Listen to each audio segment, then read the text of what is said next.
Lightning service for matrimony today, as I have a previous engagement in Yonkers, New York, arranging the second marriage of Mr. Horace Van de Gelder, the well-known half-a-millionaire. As my late husband Ephraim Levi always said, that means he has at least $60,000 cash. But I will assure you, in getting you carried across someone's threshold, I'd also like to mention that I'm available for financial consultation, lessons in the guitar and mandolin, short distance hauling, and varicose veins reduced.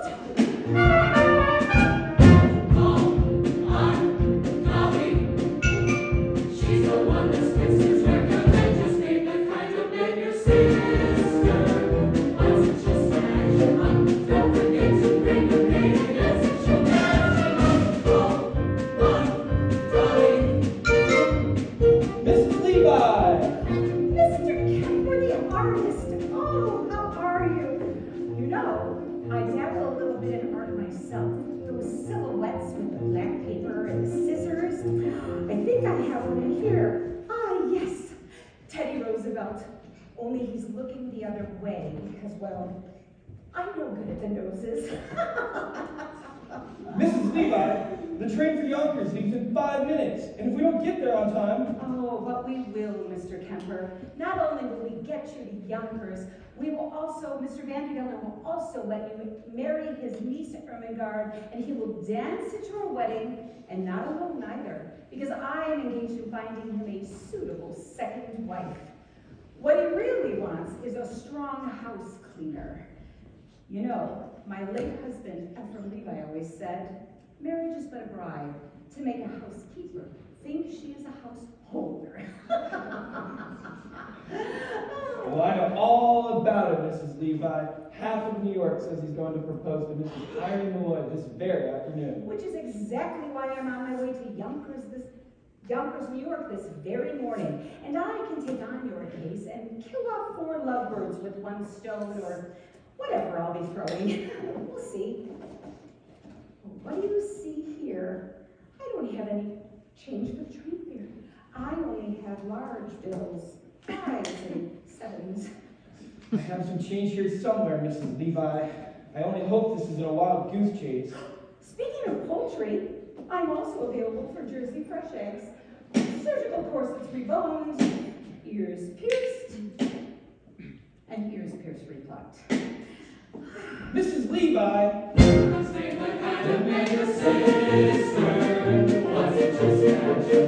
Don't forget to bring the baby, that's what you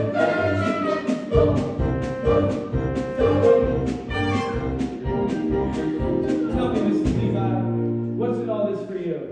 A living, Mr. Kemper. Some people paint, some people sew. I meddle. I have always been a woman who arranges things for the pleasure and the profit it derives. I've always been a woman who arranges things like furniture and daffodils and lights.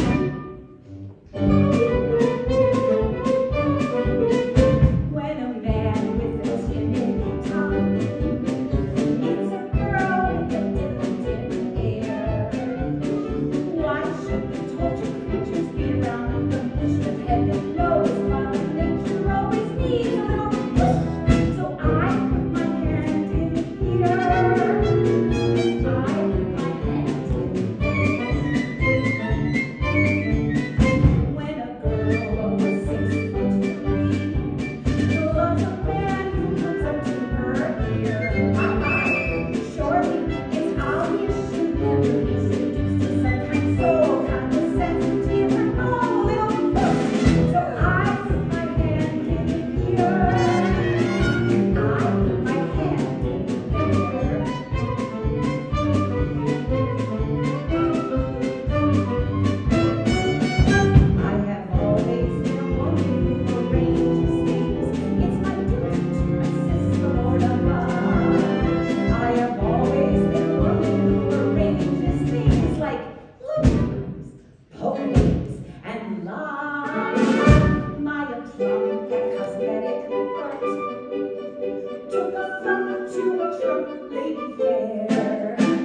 train to Yonkers is about to leave. Listen, you go get us 2 tickets, get us seats by the window, order us some lunch, and I'll meet you on board.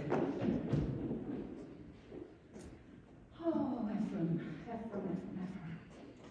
Levi, I've decided I'm going to get married again, and I'm going to marry Horace Van de Gelder for his money, and I'm going to sprinkle it around amongst the citizens, just like you taught me.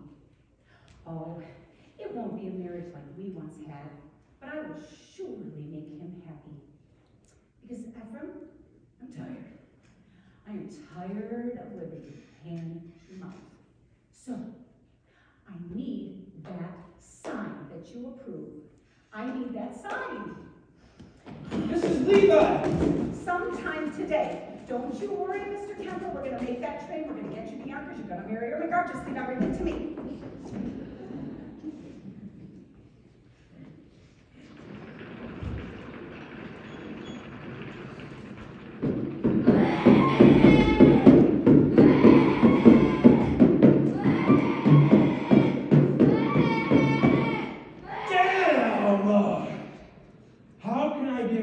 To play Yonkers, my Yonkers, with all that bellowing in my ears. I can't help it, Uncle. I'm in love with Ambrose Kemper. No, you're not. Yes, I am. No, you're not. Yes, I am. I say you're too young to be in love with anybody. Here, take this. I'm not too young. I'm 17.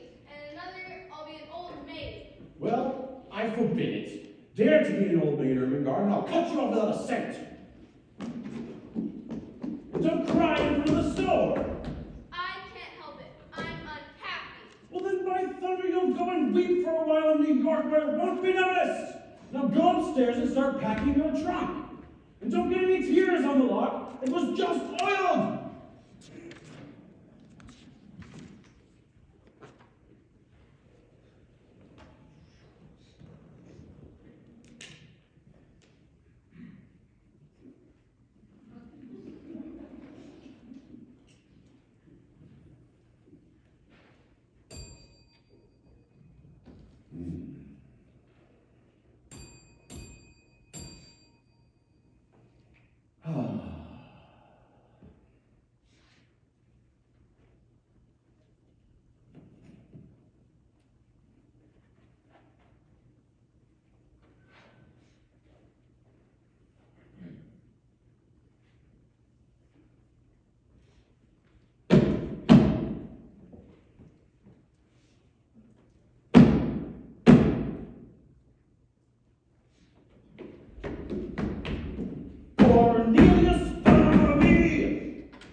Mr. Van de Gelder? I did.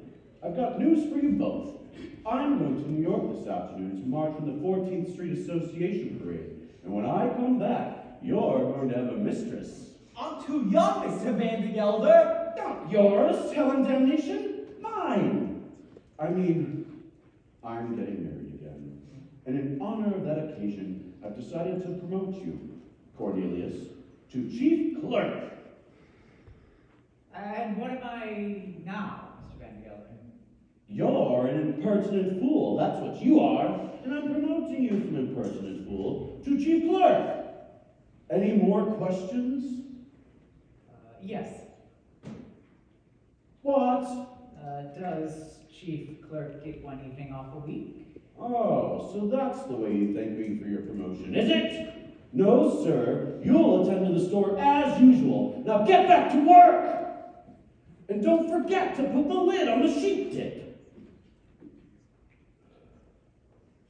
Evenings off, marrying artists, foolishness. 99% of the people in this world are fools, and the rest of us are in great danger of contamination. Why, even I was once young, which was foolish, and got married, which was foolish, and was poor, which was more foolish than anything else. And then, my wife died, which was foolish of her. I grew older, which was sensible of me, and became rich, friendless and mean. Which in Yonkers is about as far as you can go. I know what you're wondering now. Why a man of such good sense would do anything as foolish as getting married again. The answer's simple. This house without a woman would be an empty shell, and pretty dirty, too.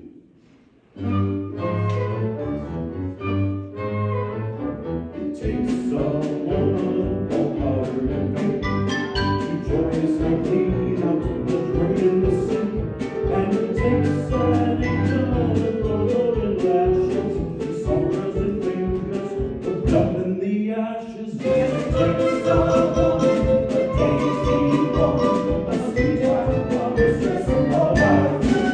Oh yes, it takes a woman, a fragile woman, to bring you the sweet things in life. The really young maiden who's constantly there, for washing and brewing and shoeing the hair. And it takes a female for setting the table and weeding the grazing and cleaning the stable. Yes, it takes a woman, a dainty woman, a sweetheart, a mistress, a wife. Oh yes, it takes a woman, a fragile woman, to bring you the sweet things in life. And so she'll work until infinity. 3 cheers for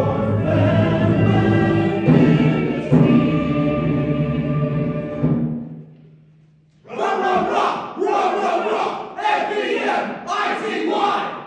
Get out of here! And in the winter she'll shovel the ice and lovingly stand out the traps for the mice. She's a joy and treasure, but practically speaking, the moon can get tired when the plumbing is leaking. That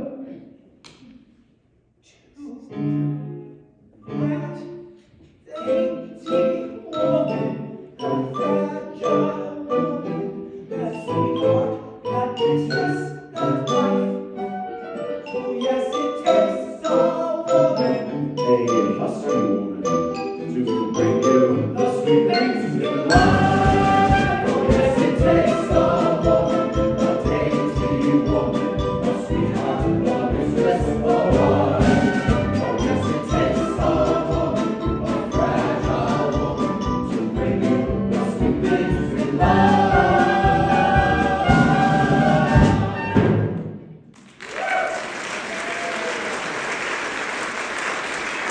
All right, out of here, all of you.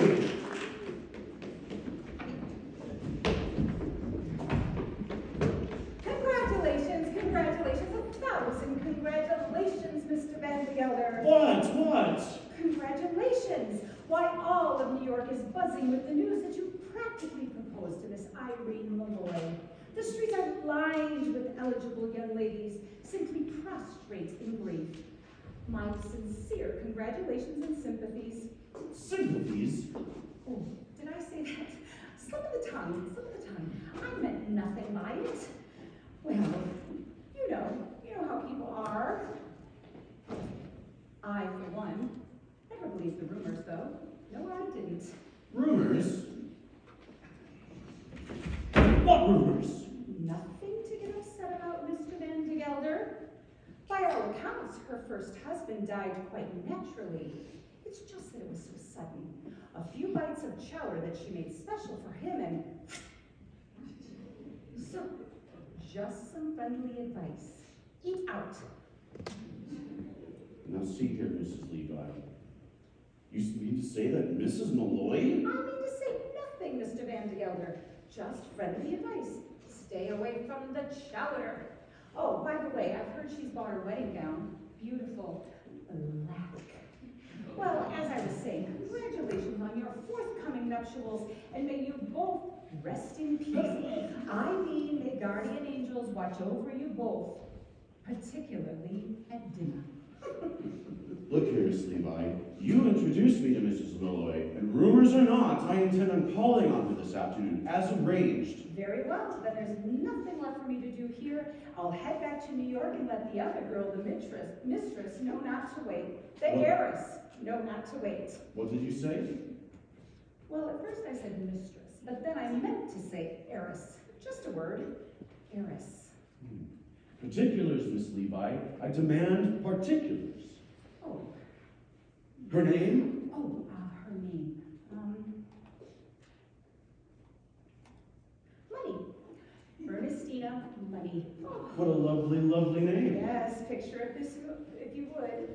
Hair as shiny as newly minted dimes, eyes as big and round as silver dollars, skin as soft and mossy as an old greenback. Oh, I can feel her now.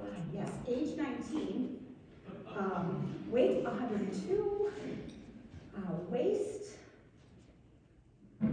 47. Waist 47? That's with the money belt, Mr. Van de Gelder, the money belt. Anyway, I could arrange for you to meet Miss Ernestina Money this very afternoon. I ain't got time, Miss Levi. I gotta take my niece Ermengarde to New York this afternoon until she forgets a certain Ambrose Kemper. Well, I could take care of that for you. I know just how to manage such things. Good. Then I'm marching in the 14th Street Parade. Well, what a coincidence. Guess who's been selected to ride on the main float, the spirit of 14th Street? Miss Money. She could meet you after the parade. All right, Miss Levi, I'll meet Miss Money at the parade, but I still intend paying a call on Mrs. Malloy first. Oh, the races you make me run, Mr. Van de Gelder. Very well, I will meet you at Mrs. Malloy's hat shop on the bench at 2:30 as usual. Oh, just one more thing, Miss Levi. Suppose I decide against Mrs. Malloy, and I don't like Miss Money neither. Well then, I happen to have another name on my list. A name I know as well as my own. But we don't need to worry about that right now, Mr. Van de Gelder.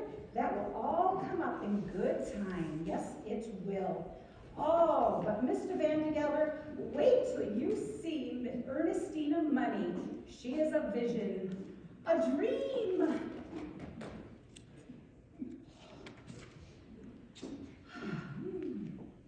It takes a woman. Oh, it takes a woman. You know, Ephraim, I think I'm going to have that room done over in blue wallpaper. Yes, blue. Come along, Ambrose Ermengarde, we've got plans to make.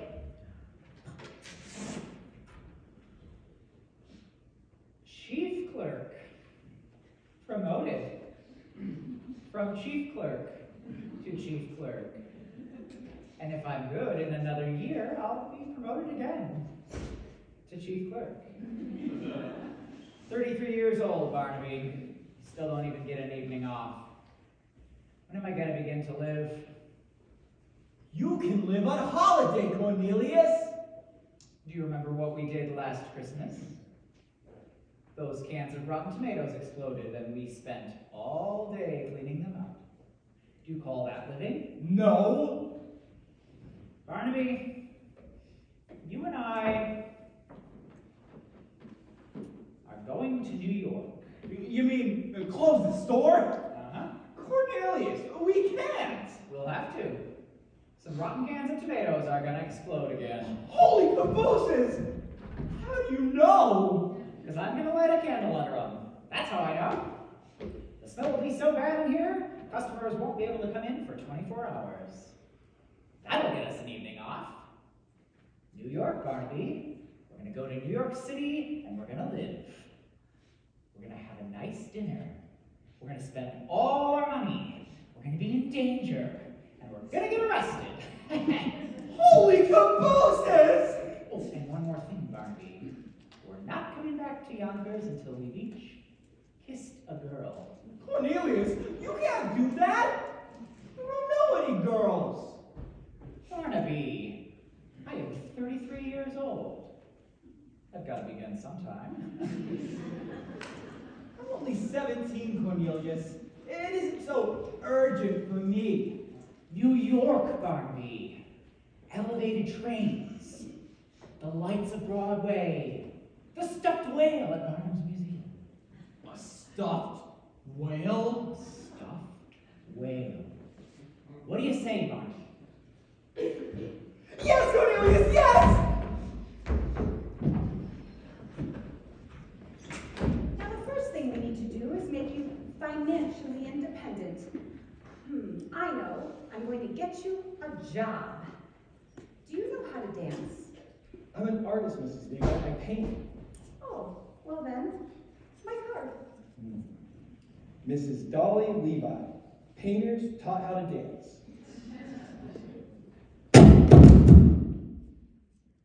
I'm going to send you down to Harmonia Gardens on 14th Street, and I'm going to have you ask for a gentleman by the name of Rudolph Weisenweber.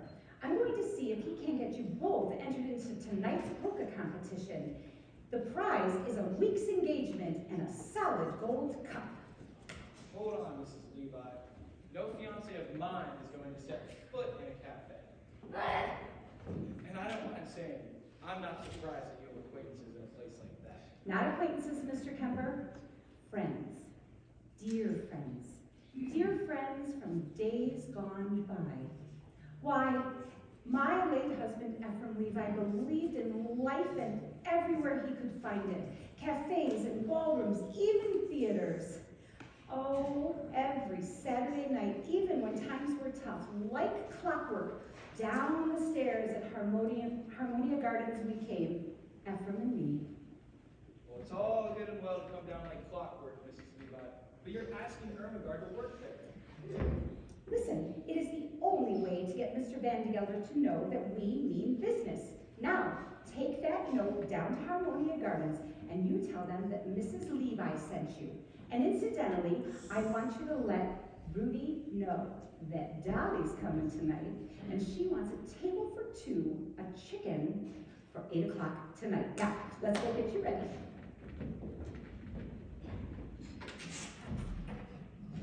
The bottom row looks all right, Cornelius. Now hold that candle onto the ones on top. Oh, not too close. The swell's out like they're ready to burst. Holy cabooses! Oh, I can smell it up here. Oh, get dressed, Barnaby. We're going to New York. Out there, there's a world outside of Yonkers. Way out there beyond this hick town, Barnaby. There's a slick town, Barnaby. Out there, full of shine and full of sparkle. Close your eyes and see and listen, Barnaby. Listen, Barnaby.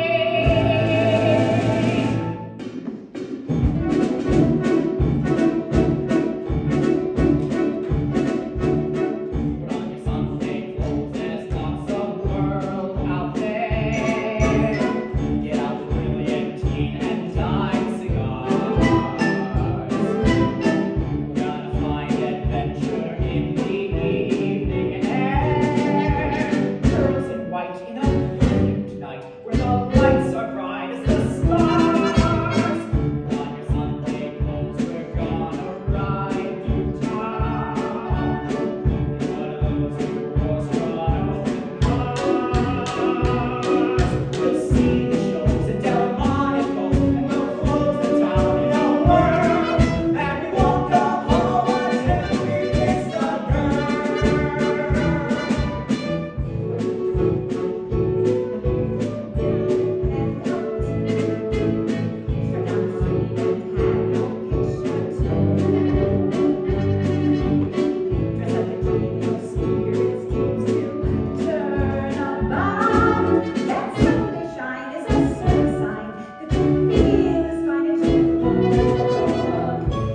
Parasol, the world is all a smile.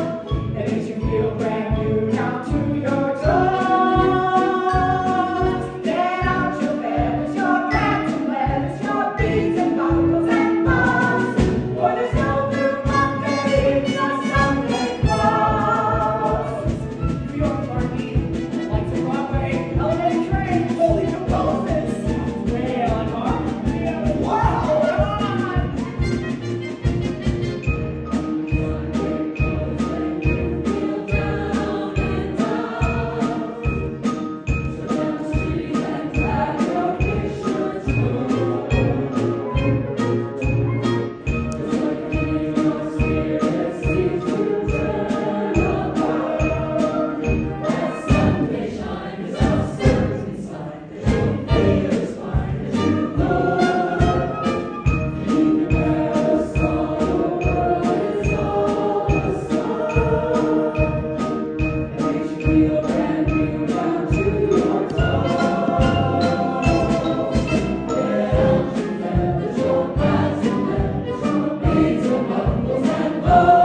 Mrs. Irene Malloy. Though if you ask me, he'll never take the place of her first husband, Mr. Peter Malloy. May he rest in peace. Wherever he is. I'm not sure. He wasn't caution, you know. Oh, it's all too much. All the late husbands and new marriages and on top of everything else. Miss Mortimer returned this hat for the third time this week. Same old story. She wants more cherries and feathers, cherries and feathers, cherries and feathers. Cherries and feathers to catch a bow, I suppose, though. If you ask me, she'd be better with a nice heavy veil. I told her ribbons down our back is what we'll be wearing this summer if we want to catch a gentleman's eye. But she'll have none of it. Cherries and feathers she wants on today, of all days, when poor, sweet Mrs. Malloy has enough on her mind, what with... Oh, with what, Minnie? Oh, with the door. It's stuck. It's stuck. Then push.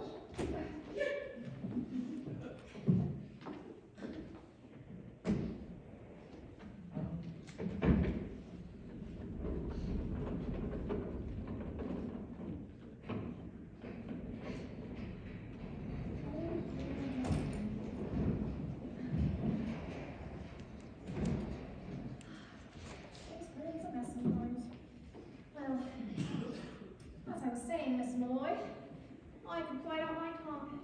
The things I've said and the things I'm going to say. Since I've gone this far, I might as well go all the way. Miss Malloy, why? Why? Just say it, Minnie. Why have I decided to marry Horace Vandergelder? Mrs. Malloy, I wasn't going to ask you that. I'd rather die on the rack than ask you such a personal question. But, since you did bring it up. Oh, I am marrying Horace Vandergelder for one reason and one reason only. To get away from the millinery business. I hate hats. Mrs. Malloy. And I'm tired of being suspected of being a wicked woman and having nothing to show for it. Oh, Mrs. Malloy. Don't protest, Minnie. All millineresses are suspected of being wicked women. That's why I can't go to restaurants or balls or the theater. It's all the proof they need. Now, mark my word, Minnie. Either I marry Horace Vandergelder, or I'd break out here like a fire engine. Oh, not Miss Mortimer again. Miss Mortimer, I'll take care of it. Let it be, Minnie. You can make Miss Mortimer another hat if you like. I'm wearing this one myself. Oh, Miss Malloy, well, you can't. You're a widow. A hat, well, it's provocative, that's what. Is it, Minnie? Who knows who may come into the hat shop today? Provocative may be exactly what I want to be.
love, and I'm not saying I was shortchanged. Once is enough for a woman if it's true love, and it was that. Minnie, look! There's two men staring in the hat shop. Men? Why did you believe they intend to come in here? I'll give you the short one. And Mrs. Malloy, and you with all that talk about love. Love enough I've had, Minnie. It's a bit of an adventure I can do now. We're going to get them all heated up and drown cold. It'll be good practice for married life. Now, Minnie, you go back into the workroom. I know exactly what we can do to perk up our appearances. Besides, a little bit of a wait will only make them more anxious and easier for us to... You say vampire, I'll scream. The vampire. Oh, Minnie, we're going to get an adventure out of this yet.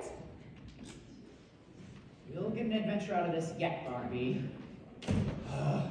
All day long we wander all over New York City and nothing happens. And we go down the quietest street in town and... Vandergelder. You go look and see if he's still out there. He's sitting on that bench, Cornelius. Are you sure this is an adventure? You don't have to ask, Barnaby. When you're in one, you'll know. How much money do we have left? Not much. 40 cents for the train ride back, 30 cents for dinner, and 20 cents to see the whale. 90 cents. Why? Because when those two women come back in here, we're going to have to pretend to be customers. Yeah, customers, that's it. Maybe if we pretend to be rich, we won't have to buy anything. Yeah. We're two men about town, looking for hats for ladies. Good afternoon, Mrs. Malloy. Cornelius Hackle here. Barnaby Tucker, here. My pleasure, gentlemen. Now, what can I do for you? Well, we're two ladies about town looking for some hats to Malloy, and we were just wondering if We're hats, you see, and we were looking to buy a lady or two to Malloy with. We want a hat. For a lady, of course. And everybody told us to go to Mrs. Malloy's hat shop because she's so pretty. I mean, her hats are so pretty. And so reasonably priced, Cornelius, as reasonably priced as under $1 would leave us enough to see the whale! Don't pay him any mind now. He's come all the way from Yonkers to see the stuffed whale at the museum. And he's all excited. Barnaby, why don't you go look outside and you'll see the whale pass by. Is it big and black with mean little red eyes? Uh-huh. It's sitting right on that bench. Excuse me. Did you say Yonkers, Mr. Hackle? Why, yes, indeed, Yonkers. And if you don't mind my saying so, you would love Yonkers. And by that I mean perhaps Mr. Malloy would like to see Yonkers. Oh, I'm a widow, Mr. Hackle. Oh, you are? Apparently she's a widow. Oh, that's too bad. Well, I'm sure Mr. Malloy would have loved Yonkers, especially in that hat. You, of course, not on him. May he rest in peace. Oh, God, you're Catholic, aren't you? Oh, that's okay. I can change. Mrs. Malloy, if you ever find that you have a Sunday afternoon free in the near future, I would love to show you Yonkers from top to bottom. As a matter of fact, I might be there sooner than you think. Oh, really? You see, I have a friend who lives in Yonkers. You do? Perhaps you know him. Perhaps we do. Well, it's always rather silly to ask Yeah, in sure. cases like this. Very It's Mr. Vandergelder.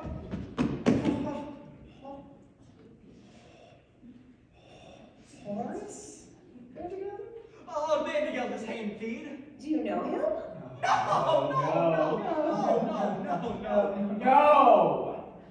Oh, well, Mr. Vandergelder is quite a substantial man and very well liked, they tell me. Oh, yes, a substantial man indeed. Very well liked, as far as I've heard.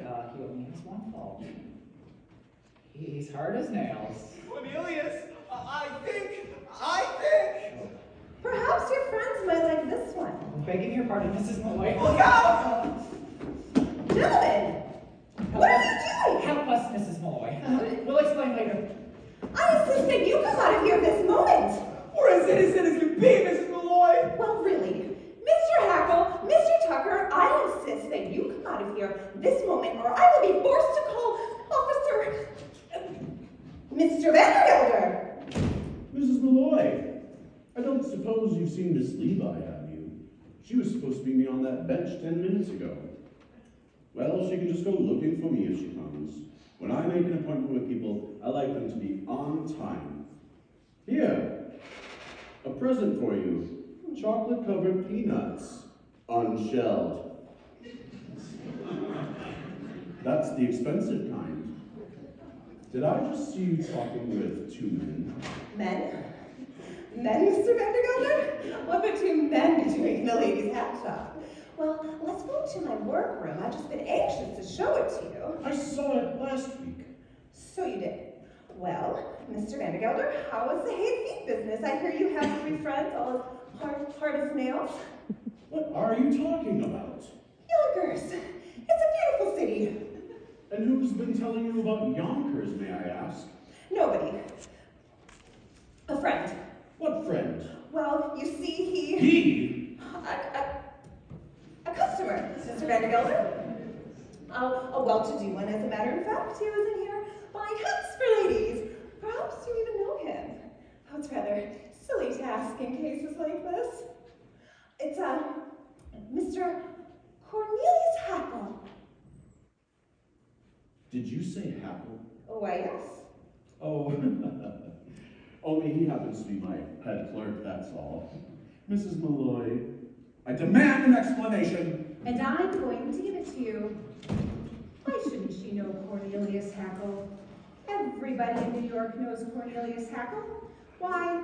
He's in all the fashion houses, he's at the opera, he eats at Harmonia Gardens 3 times a week.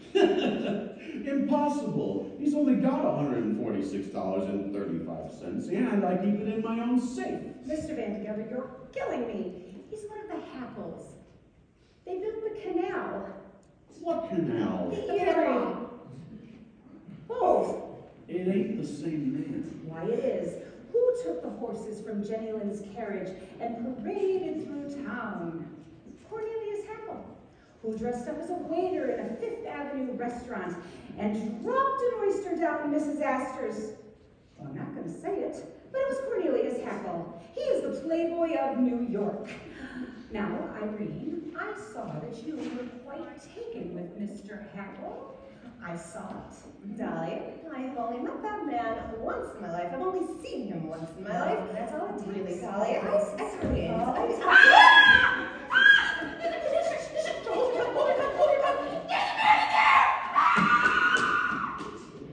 Now see here, if there's a man in that closet. No, Mr. Vandergelder, you can't.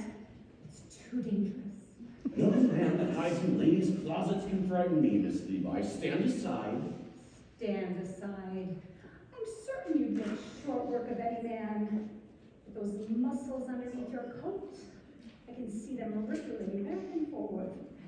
Ripple, ripple, ripple, ripple.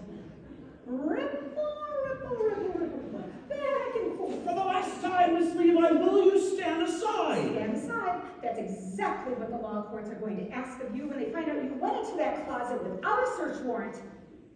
Stand aside. Stand aside indeed. What do you stand for if not the law of this great land? I know what I stand for. I stand for America and the hot bunch before we will take off your hats, sir. Let's see Ross's flag is massive. Do you see him on the hill at Gettysburg? Keep that great triumphant arch. If you see him as he's trampling through the graves of the wrath, stand up and march, march, march. Has this not affected you, sir? I came here as a silvering girl, 14 years old, from a land that oppressed my people. And I must echo here today what was said by that great patriotic American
God bless you.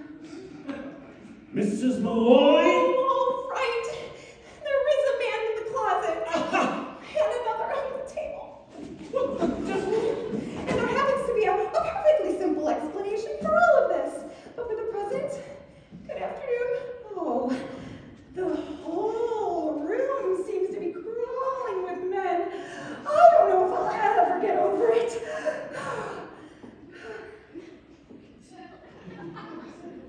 Well, I suppose I'll just meet you later this afternoon as planned, Mr. Van Gelder. You certainly will, Miss Levi, with a certain young lady on the main float at the end of the parade. Good day, Mrs. Malloy.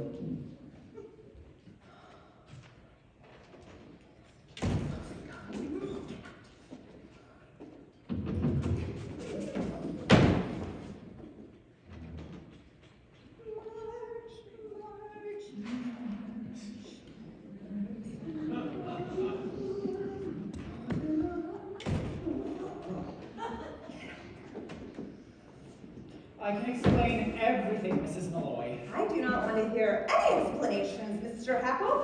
Just you and Mr. Tucker do me the pleasure of leaving my hat shop at once, or I'll be forced to call Officer Gogarty. Oh, no, Irene. Calling the courts, that's too much. It's not enough, actually. What I think I have been adding up are you have cause for 2 writs, a non-compos mentis, and a garnishee. What you need to do is show the courts you tried to settle it amicably. I know. Have dinner with them. Dinner? Is that absolutely necessary, Dolly? It's the way of the courts, Irene. Dinner first, garnishee afterwards. Well, if it must be, Mr. Hackle, Mr. Tucker, you would take Miss Spain out to dinner. Oh, delighted, Mrs. Malloy. I speak for Barnaby, too. Barnaby? I hear there's a lovely restaurant at the railway station. Oh, no. If the Harmonia Gardens is good enough for you and your fashionable friends, it's good enough for Miss Faye and I hear they have a lovely orchestra there. Oh, no, we couldn't go there, Mrs. Malloy.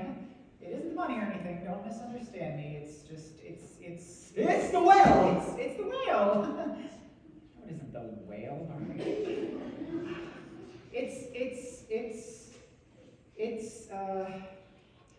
The dancing.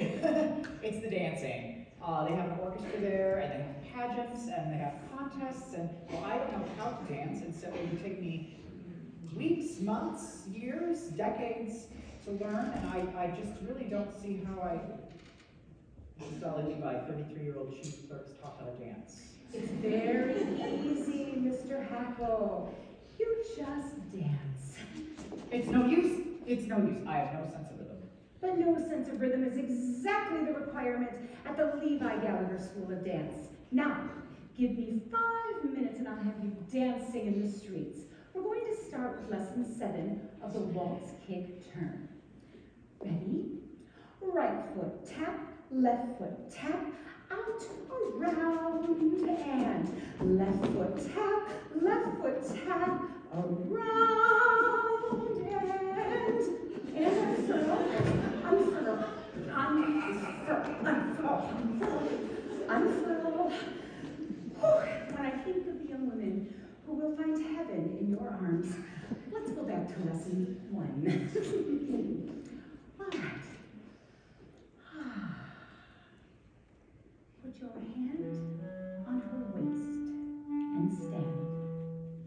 Put her right in your left hand.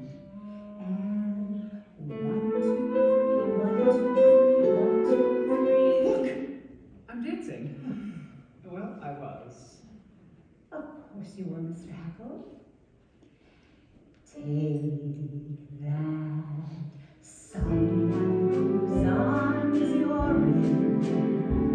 Hold on to her tight and spin. And 1, 2, 3, 1, 2, 3, 1, 2, 3. Wow! I'm dancing! Turn around and turn around, try floating through the air. She'll be a little more aesthetic. Don't you look right?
Well, did you think you're still in the old neighborhood?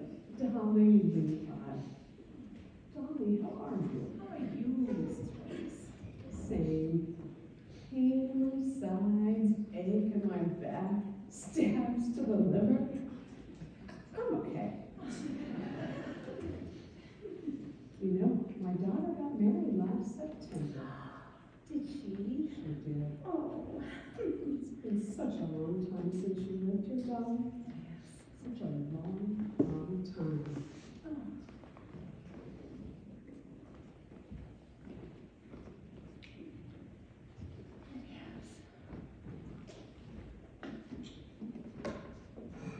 Ephraim, it's been a long, long time. All these years, I've put out the cat, I've locked the door, I've made myself a little untidy, and I have said my evening prayers. And every night I thank God that I'm independent and no one else's life is messed up with mine. And then, one night, an oak leaf fell out of my Bible. I put it there the day you asked me to marry you, Ephraim. A perfectly good oak leaf. But now, without life and color. And I realized, Ephraim, that I too am like that oak leaf. For years, I've not shed a tear, nor have I been filled with joy and wonder that something good would happen to me. So, Ephraim, I've decided to join the human race. And I need you to give me your way. Before the parade passes by, I'm gonna get in step while there's still time left. Before the parade passes by.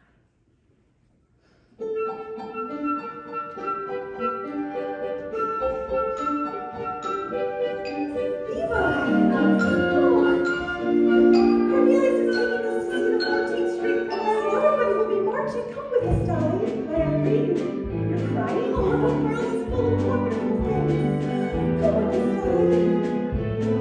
I will.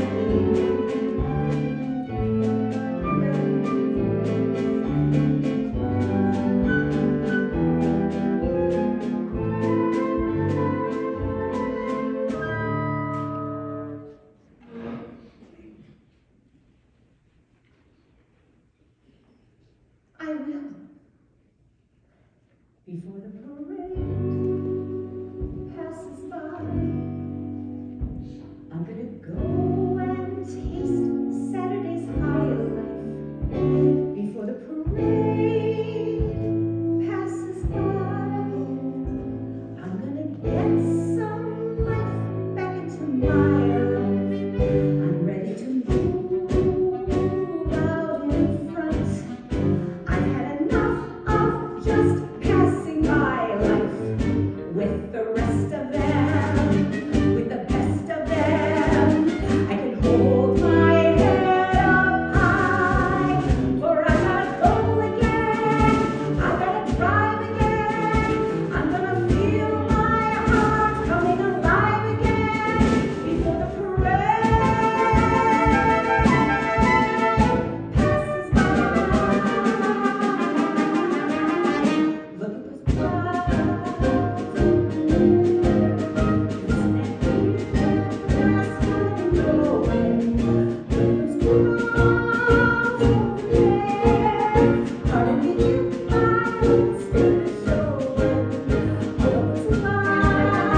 over there.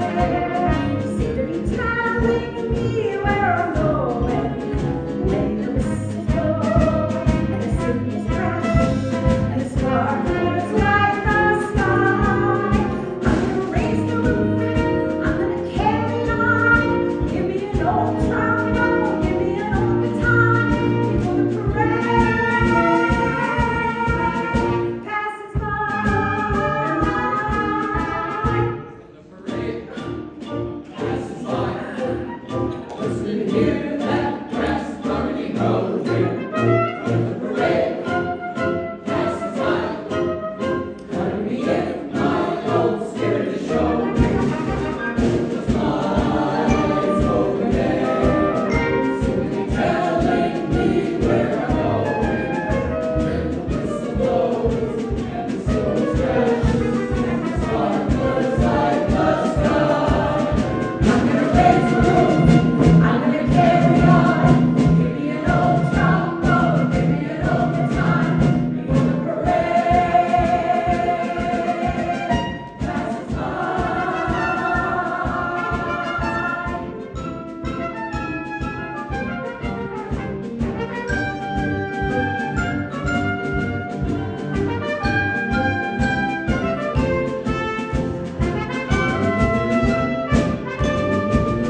Miss Money, I'm coming. I'm on my way. Hey, you! Stop that, thief! That's my fiancée! Stop! Oh, Miss Money! What have they done to you? Mrs. Levi, what is the meaning of this? Well, just a substitution. Miss Money had a business appointment at the Mint. Yes, they were running a little short, so she's helping out. But she will meet you tonight at Harmonia Gardens. That's the most expensive restaurant in the city. Of course it is. The food, the fastest waiters in town. Incidentally, I might be a little bit late myself this evening, so Miss Money will meet you out front of Harmonia Gardens. Yes, she'll be wearing a green dress, red gloves, probably lit like a Christmas tree, but she'll be singing an old-fashioned tune. Yes, Rosie O'Grady. Yes, yes, yes. So, Mr. Van Gelder, you probably couldn't miss her if you tried. I'll be there, Dolly, but only because I've already paid for the introduction, and I might as well get my money's worth. But from this moment on, Dolly Gallagher, you're just a woman like anybody else. From this moment on, you're hereby discharged as my marriage broker. Is that clear? Where are you taking me? What's happening?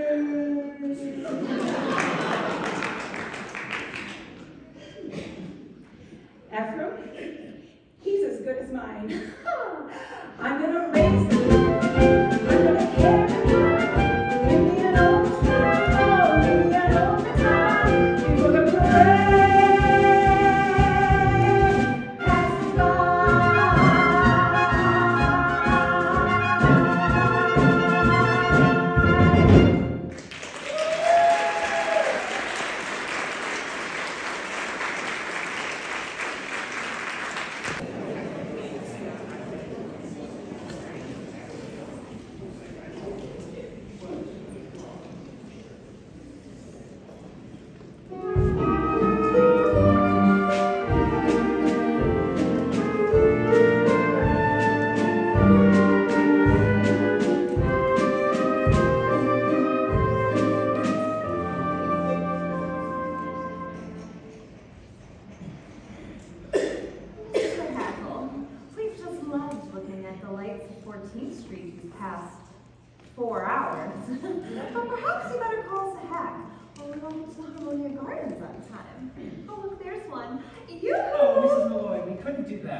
It isn't the money or anything. Don't misunderstand me. It's just that nowadays, the elegant people never take hats. Hats is out. We all go by streetcar. J.P. Vanderbilt, Diamond Jim Morgan. Well, then by all means, a streetcar. Imagine. Just think. I've been elegant all my life and never even knew it. Of course, if you really want to be elegant, We do. you walk. Yes, we are.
they're counting their money again.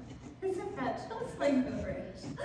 Oh, gentlemen, aren't you going to escort us in? Yes, of course. Barnaby? Mrs. Malloy. Now, as we head inside, I was wondering... Yes, Mr. Hackle? I was wondering if I might... Yes, Mr. Hackle? Put my hand around your waist. Yes, Mr. Hackle. But I must warn you, a corset is a corset.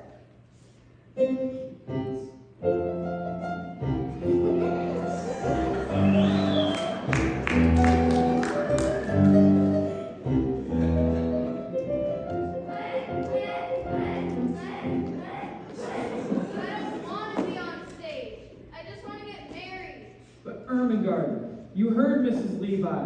This is the only way to show your uncle we mean business. Now, can you weep a little faster? You're throwing me off step. Come on. Faster, Ermengarde, faster.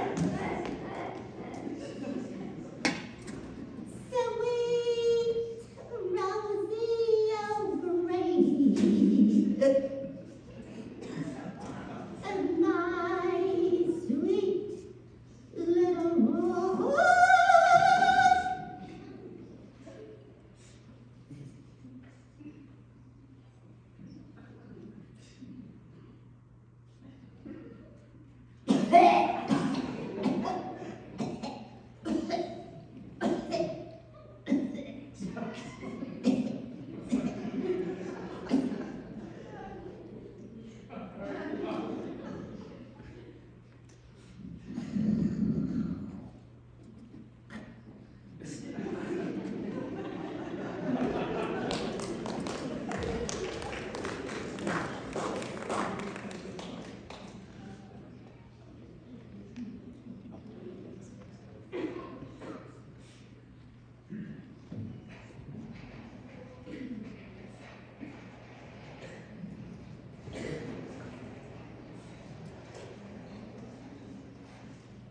And it is my order as Head Waiter of the Harmonian Gardens and your Supreme Commander that tonight of all nights, our usual lightning service will be twice as lightning as ever. All right!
I hope your findings this table satisfactory, sir. The private dining rooms cost a bit more, but they do afford the best view of the entertainment. And aren't they wonderful tonight? Wonderful.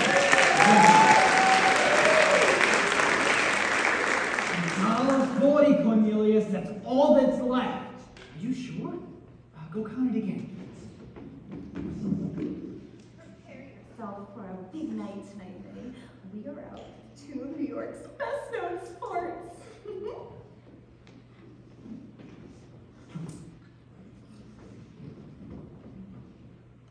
I did make a mistake, Cornelius. It's actually $1.35. I'll count it once more. Don't. I can't afford it. I'm going to order everything off the menu. Waiter!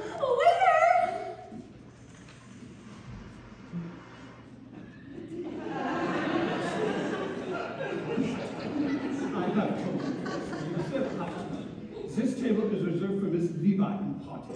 Oh, And who do you think I am? Only express Vandergelder in the party. She's in my party. I ain't in hers. Mr. Vanderbilt, of course. But Mrs. Levi said nothing about you bringing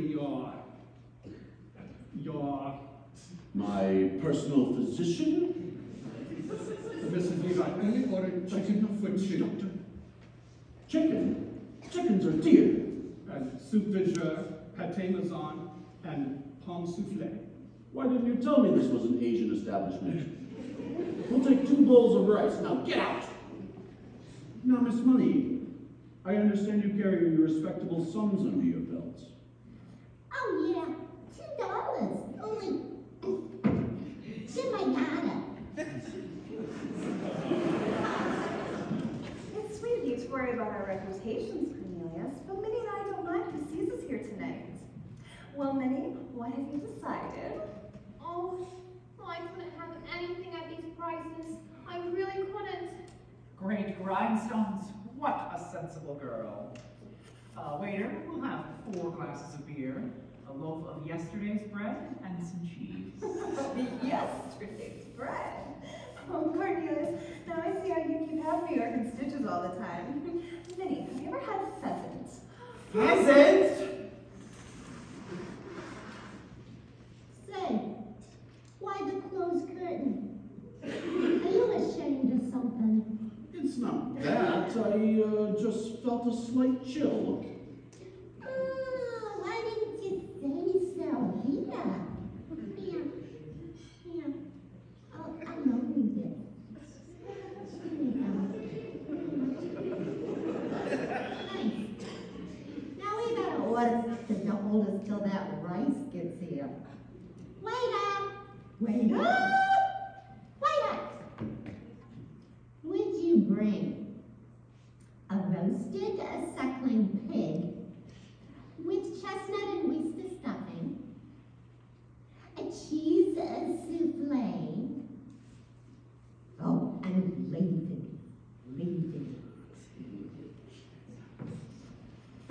Now, what are you gonna have?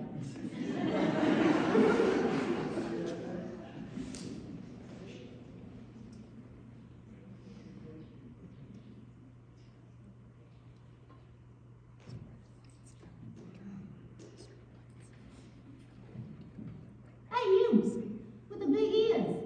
What are you doing after the show?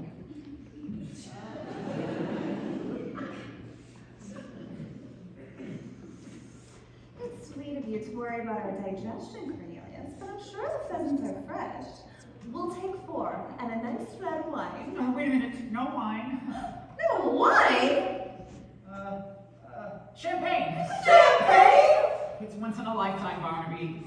And hothouse peaches and some Neapolitan ice cream.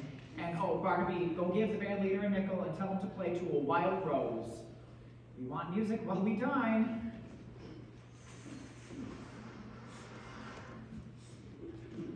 Say, this is a cafe, isn't it? Let's dance. The Vandergelders do not dance, Miss Money. We're Presbyterian. All right, I'll dance by myself. Tell him to give the band leader $2. Tell him to play something refined. Cause I'm gonna do the hoochie coochie. All right, Cornelius. I'll send for the band, but promise me you won't order anything else. You wait here, Miss Money. I'll tell the band leader to play a nice waltz. Here, you. Give this to the band leader and tell him to play a waltz. Here's a nickel for the band leader. Would you tell him to play two? Miss Money! Could we get 2 more pheasants, please? Cornelius! Here, you. That's my purse. Excuse me, that's my wallet. I know so, because there's nothing in it but $1, 3 dimes, 5 pennies, and a book. Whoa, Cornelius! Cornelius! What did he say? 2 pheasants? 3, 4 whole pheasants for the house!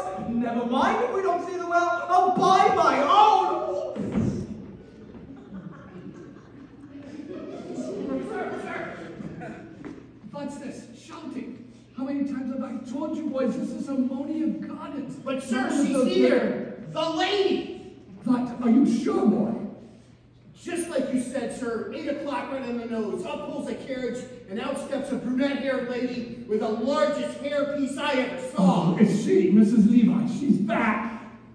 Rudolph, is it true? I heard somebody laughing outside the window and it sounded like... Yes, it's true. She just pulled up in her carriage. Rudolph, is it true? No? Ah, it's true. She just pulled up in a bright and bold carriage with black horses and scarlet plumes.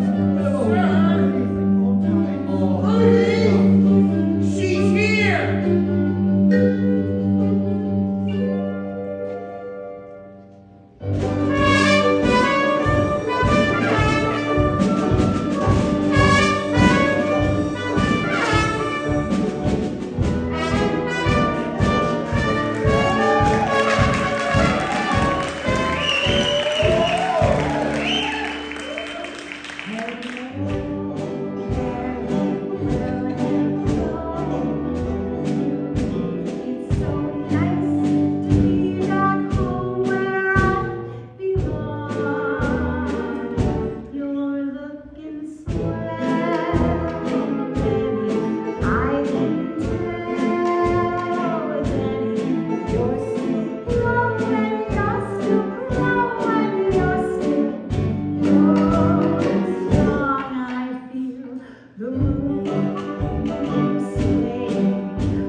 Shirley.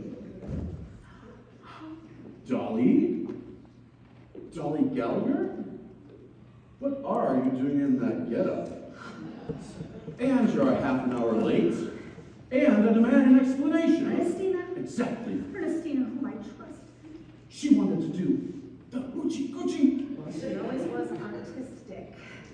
Anyway, Horace, I'm going to have our table brought down front here. There's someone in tonight's dance competition I particularly want you to see. Oh, very nice. Thank you, Rudy.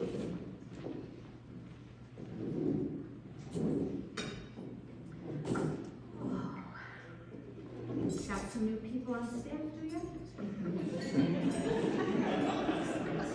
All right. Well, listen, let's not speak of anything today. I'm as shocked as you are. I couldn't eat a thing. What have you ordered?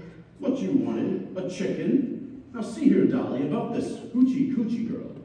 Did you say chicken? Chicken? I couldn't eat a chicken. A chicken? Not after today, not after everything that's happened. Good! Then cancel the chicken! And bring a turkey.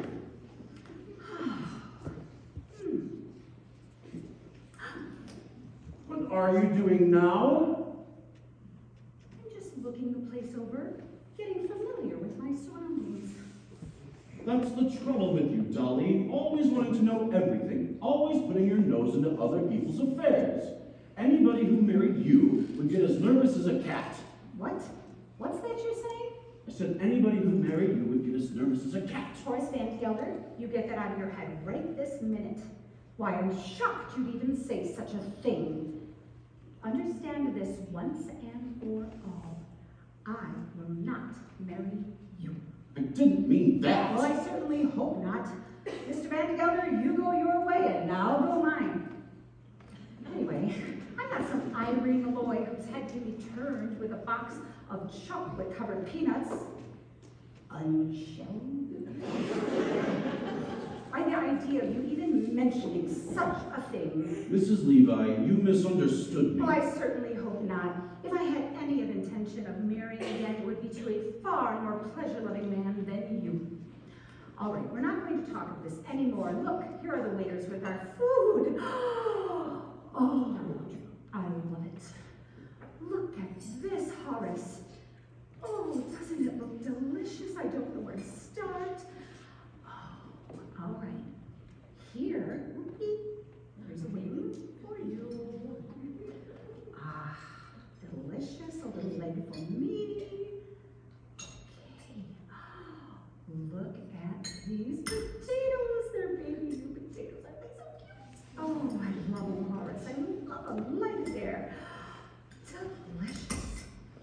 Oh, well, as I was mentioning, Horace, you go your way and I'll go mine. Here, Rudy, get right in on the wine. It'll make you feel better. Oh, and before we forget about this, since you brought the matter up, there's something I ought to say.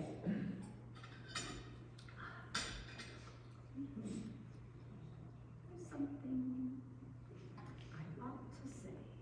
I didn't bring the matter up at all. Before I forget, we're going to talk about one more thing since you brought the matter up. It's true. I'm a woman who likes to know things. I like to manage things. However, I will not manage anything as out of control as your household. You're going to have to do that yourself. God helping you. It's not out of control. Very well, we won't talk about it. Oh, look, Horace, beets. Here's some beets. I don't like beets. That's good. No, Horace, a little friendless soul like you is no match for a wonderful woman like me. In fact, you salt your beets and I'll salt mine.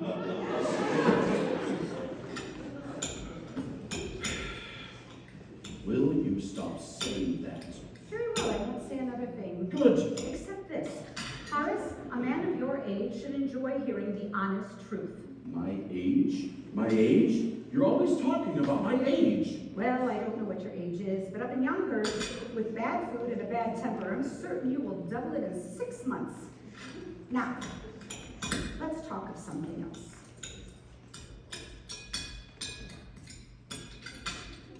You want more beets?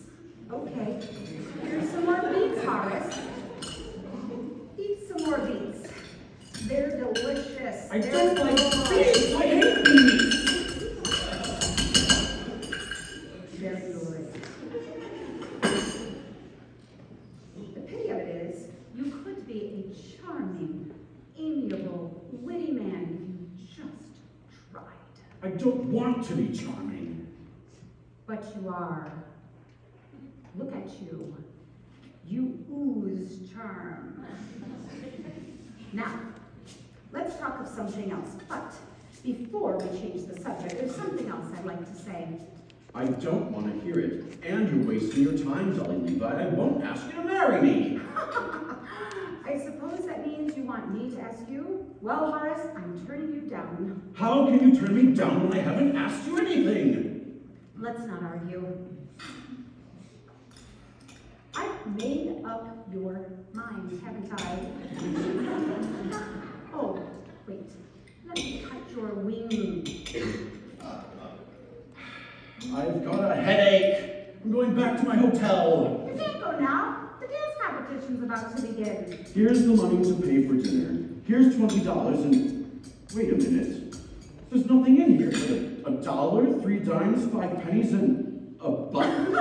This isn't my purse. I've lost my purse. Oh, I can't imagine you without your purse, Horace Van de Gelder. Barnaby, that purse you found. It's Van de Gelder's. We gotta go. What am I going to do? I've never been here before. They don't know me. Stop eating that turkey. I can't pay for it. Oh. Okay. Horace, look. It's the polka competition. It's the latest dance. You know someone I like tonight? Rudy, come to our table. I want Mr. Van de Gelder to get a really good look at that certain dancer. Oh, here. Isn't this better?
It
morning. Among many other very serious violations of the law in this city.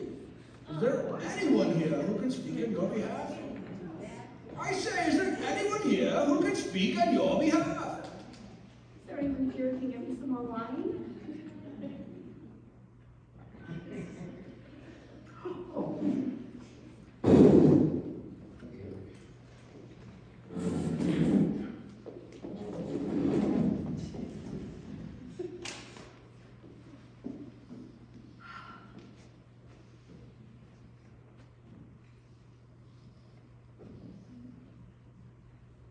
Mrs. Donnie Levi, counselor at law.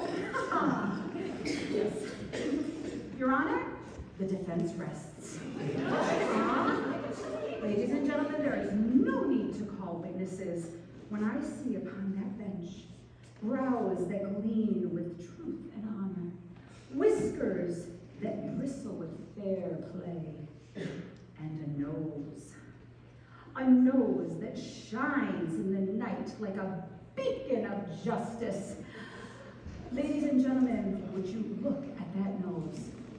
Your Honor, could you look this way so we can get a better look at your flaming beacon of justice? Very good. Now, Your Honor, I ask for freedom for my clients and a verdict of guilty for the only culprit, Horace Vandegelder of Yonkers, New York. Dolly! I'm sorry, the only man who is truly guilty of destruction of private property. Yes, a torn curtain and a vigil was bruised and a cellar door cup is bent. And cruelty to a poor, unfortunate minor. I say, dear, could you say that a little louder so we can all hear you? Excellent, excellent. Mrs. Levi, begging your pardon, if it pleases the court, I have something to say. Why, Mr. Hackle, I was just going to call on you. Take the floor. Cornelius Hackle, if you dare testify against me, you'll be discharged. You've already done that, Mr. Van Gelder. I'll do it again. You've done it again, too. But even if you hadn't, I'd still say what I have to say. I don't know much about inciting a riot or disturbing peace. But I do know that what happened to me today, which is the most important thing that can happen to a man, might never have happened if I had obeyed your orders and stayed in Yonkers, New York. Your Honor, I am talking about none other than love. What? You mean to tell me that after 33 years you've fallen in love because you've taken one evening off? Oh no, Mr. Van Gelder. I didn't fall in love with Mrs. Irene Malloy of this city in just one evening. No, even an hour is too long. What's less than a minute? A second? Less than that. A moment. That's it. I'll go slowly so you can get it all down. It only takes a moment for your eyes to meet, and then your heart knows in a moment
future. Everything people think is important. But I don't care. Even if I have to dig ditches for the rest of my life, at least I'll be a ditch digger who once had a wonderful day. I'm sorry. I think I lost a few words back there, Mr. Hackle. Right after it only. Takes a moment, but my arms felt sure and strong. It only takes a moment. He held me for an instant, but his arms felt safe and strong. It only takes a moment to be loved a whole life long. And that is all that love's about. And we'll recall when time runs out that it only took a moment to be loved a whole life long.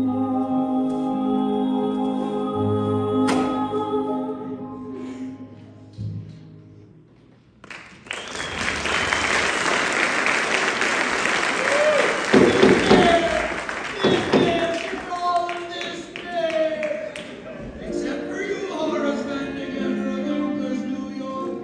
Go, my children, be free and God bless.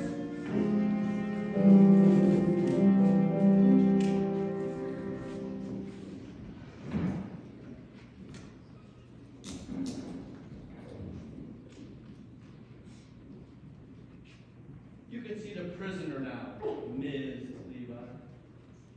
Thank you, officer. Well, Horace, this is your life. Without a clerk, without a niece, without a bride, and now without your purse.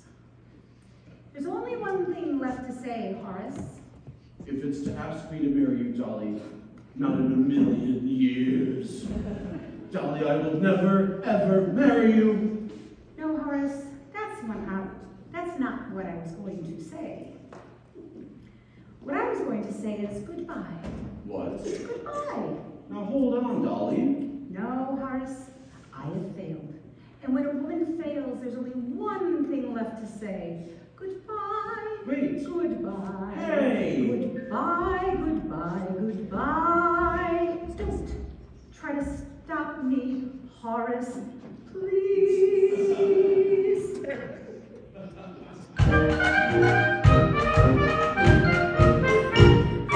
Wave your little hand and whisper so long till you ring. You ain't gonna see me anymore. But when you discover that your life is dreary, don't you come and knocking on my door. For I'll be all dolled up and singing that song that says you dog, I told you so. So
but it rings.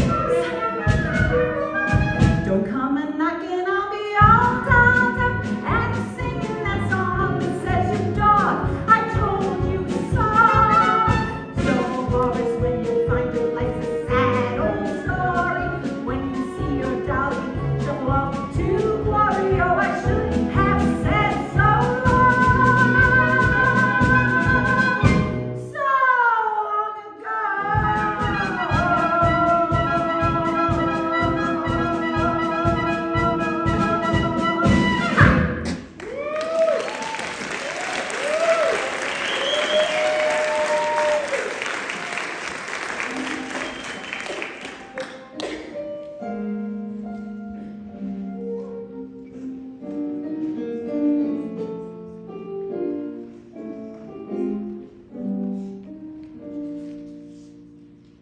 You sound like a complete monster.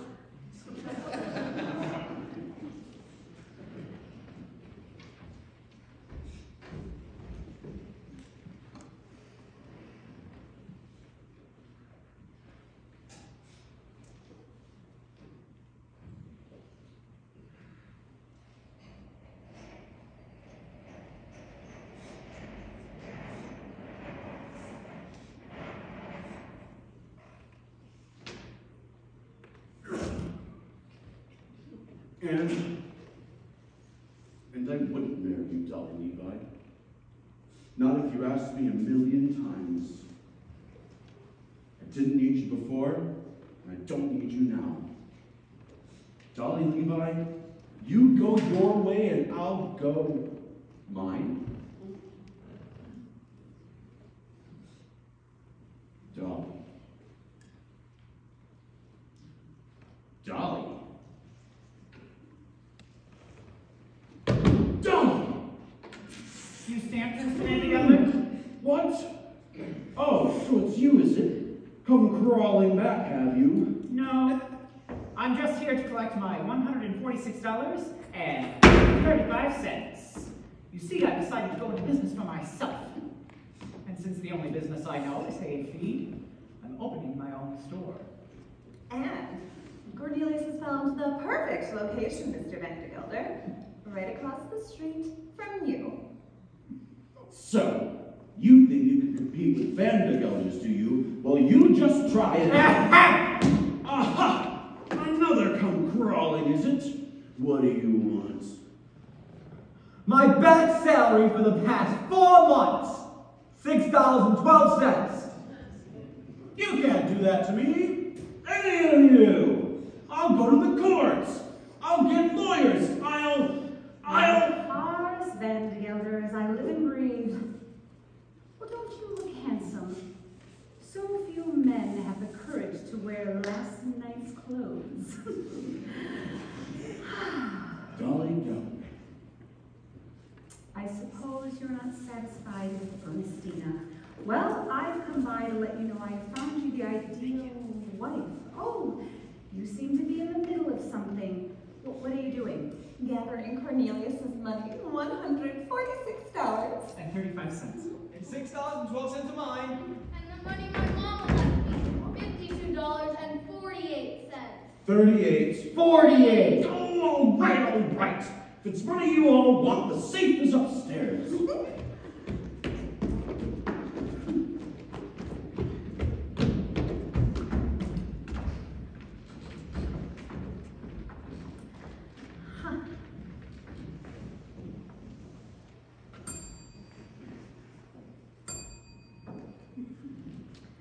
Money, money, money, money, money, money, money.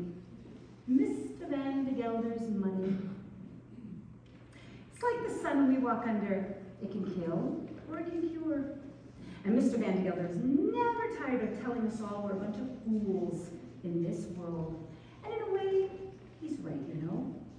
Himself, Cornelius, Irene, myself, we're all a bunch of fools.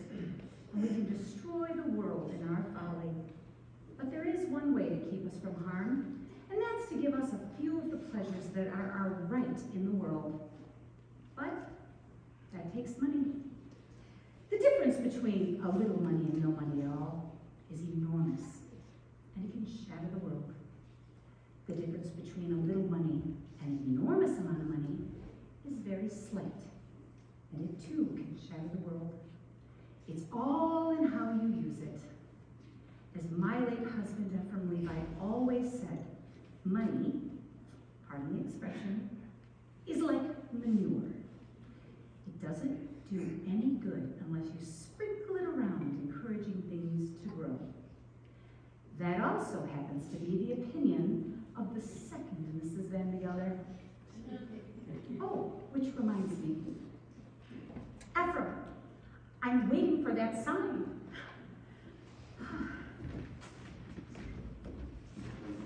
Well, don't just stand there. That goes upstairs. Well, Horace, as I was saying, I found you the ideal wife.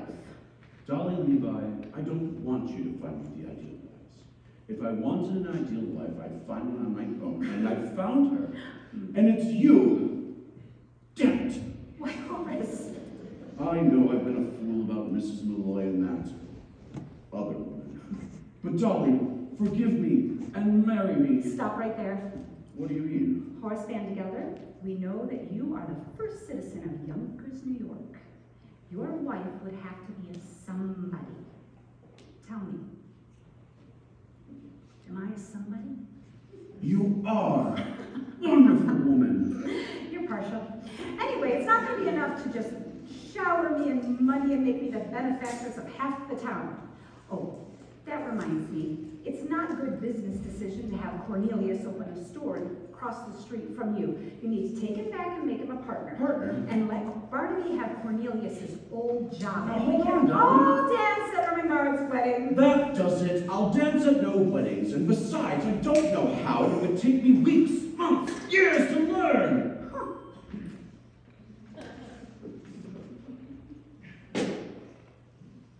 All right, I'll take it. Ah, Horace, I never thought I'd hear you say something like that. Oh.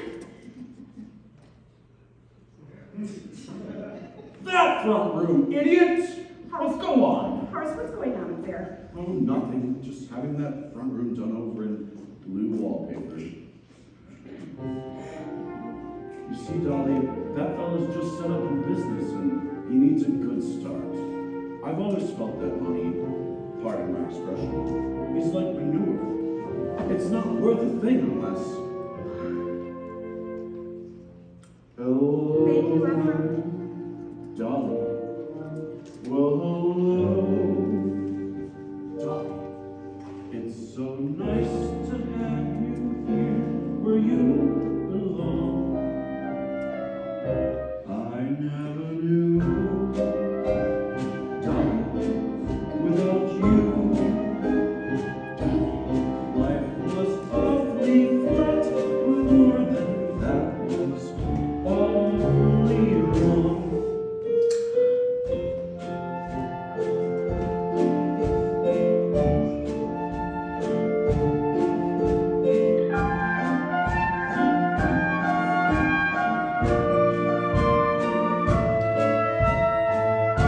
Here's my hat, Horace.